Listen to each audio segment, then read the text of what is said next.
Greetings, this is Cynthia Rivers who's coming to you for the third video. And today I'm going to be giving you some details about Monday's agenda, which will take place on June 13th, I believe that's correct, 2022. And so without further ado, let's go ahead and do that. For those of you who have not seen the previous two videos, the first one gave the mission of the Academy of Worship and the Arts and the conference. And the second one, I gave you an overview of what we're going to do for the entire week of June 12th through to June 18th, as well as the Sunday agenda. So today I'm going to be dealing with just the Monday agenda.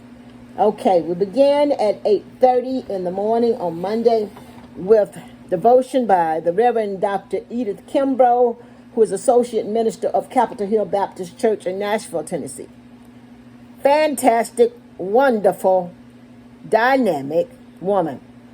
Edith Kimbrough probably has 2 doctorate degrees, is a great theologian and educator who has taught, I know, at the American Baptist College, and I met her at Pleasant Green Baptist Church, which was my church of membership when I was in Nashville, Tennessee. And she and I became the best of friends. She has empowered me in so many ways. When God called me to preach, she wanted me to go back and get a undergraduate degree when I already had almost 2 master's degrees. And so I said, no, I'll just apply to ITC. And when I applied, she helped me to drop the fishnet by putting some moolah in my hand and said, go, Cynthia. And so we have remained the closest and best of friends ever since that time. And so you don't want to miss her because she is a dynamic speaker as well.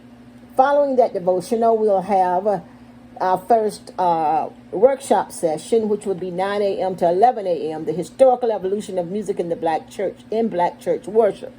This will be led by Reverend Robert Clemens, Associate Pastor of Music and Worship Arts, the Mount Tabor Baptist Church, Miami, Florida.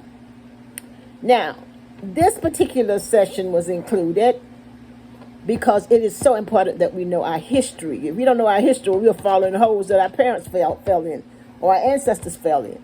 And that's no guarantee that we won't, but history helps to prevent mistakes. History helps us to understand the origin of what we sing.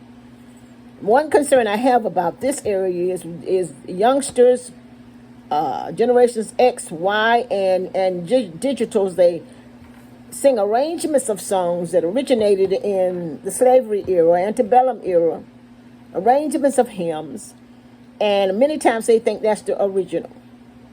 And we need to help them to understand the history and the story of the songs that they are singing so that they can sing them and perform them and minister them, I should say, more passionately because they know the history and they know the context in which the songs were created.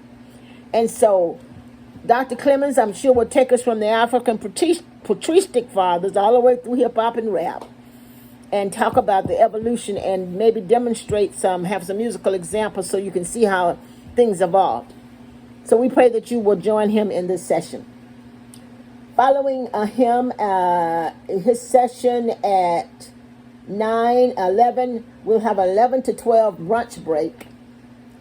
And then we'll have our first composer forum from 12 to 2 p.m. Now, each day during the conference, there will be a composer forum. The composer forums is the second initiative of the TAMS organization. The first initiative I talked to you about is the organ exposition on Sunday. This is also a TAMS event. The second one is the composer forum, which is something that TAMS has been doing quarterly. Every 3 months, we have a composer forum. And so what you will experience during the conference is all of the composer forums that we have had and 2 that were created basically for the Tawa conference. Now, what is the purpose of the composer forum? Let me deal with that first.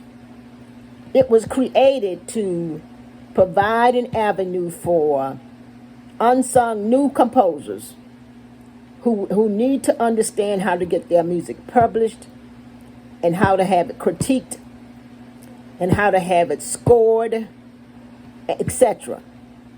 A lot of musicians, they have a song, people have a song in their heart, and they don't maybe not know anything about even reading music or scoring music.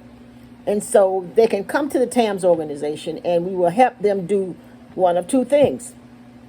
We can help them to get access to finale, Sibelius, Crescendo, the music scoring programs, the computerized music scoring programs, and learn those particular programs and do it themselves. Or we have a battery of composers and musicians who actually score music for persons who don't want to go through that. And so within TAM's organization, we have 2 or 3 persons who do scoring. And then there are others that it can be referred to. So when a person comes in with a new song, that song is critiqued, and whatever resources they need to move it from TAMS to the next step, we're there to help them with that. Each composer forum, we bring in a seasoned professional composer who has been doing this for years.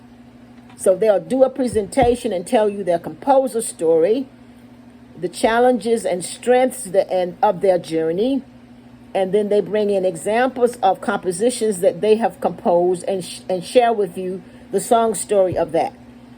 And following their presentation is when we have the new composers come in, present their material, and it's critiqued, and we share whatever educational resources. So we do this from 10 to 12 on, generally, I think it's the 3rd or 4th Saturday of the month, quarterly. So this week you will get a chance to experience 5 composer forums. And the first one will be New World Composers of the African Diaspora on Monday from 12 to 2. Panelists Athea Brown, filmmaker, who is a filmmaker, James Cockrum, composer, Portia Hawkins, concert pianist, and Dr. Karen Thomas will share in that first composer forum on it. And so I am sure what they have to say about New World Composers of the African Diaspora will be very interesting. Following that, we'll have 2 to 5 p.m., the 2018 Atlanta African American Living Legends Music Awards Program. Now, this is the 3rd focus of the TAMS organization. Actually, it's the initial focus because it was for this purpose that TAMS was founded, to recognize great composers who have not received their just rewards. So this is an awards program for great composers who may not be well renowned, or they're not as recognized as Beethoven, Mozart, and all of those guys, but they have done works that's just as powerful. And so for our first one, which was in November of 2018, Dr. Melva Costin was recognized, Dr. Lena McLean was recognized, Mr.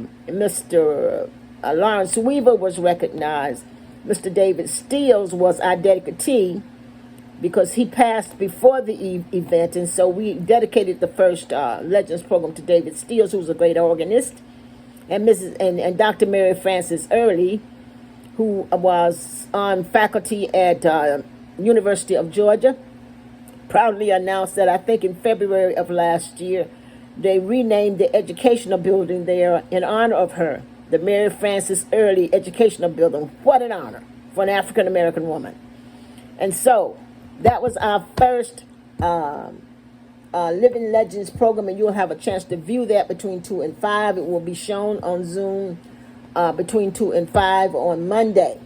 Then from 5 to 7, we'll have a dinner break. 7 to 8 p.m., we'll have a recital by Rowena Denard,